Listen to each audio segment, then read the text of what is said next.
In this tutorial, we will go over the concatenation frame per second customized feature. So what we'll go ahead and do is we'll import our still images here. And import them in. And it's going to ask you, do you want to concatenate all files into a single file? Go ahead and do yes. Alright. Here you have what you go ahead and do. As you can see, the default is 5 frames per second. So we can change that.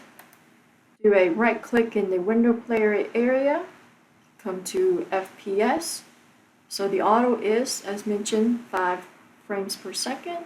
And then you have the other features here, other options. You have 10, 25, 30, and 60. Also, there's this fill box here that you can enter in your own value that you prefer. So we can do 200. And then as you can see here, it comes down, it shows 200 frames per second.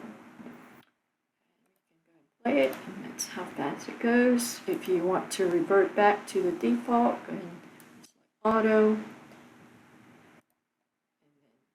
it goes back to 5 frames per second.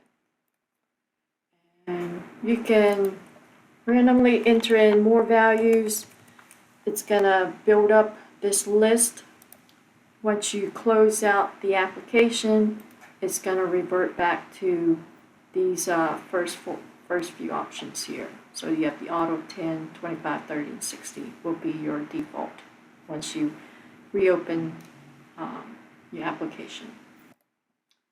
Once it's done, once you selected your desired frames per second rate, go here to video. You can save it to the product list here, or you can export it from your project and enter in, save it to your desktop or your personal file path.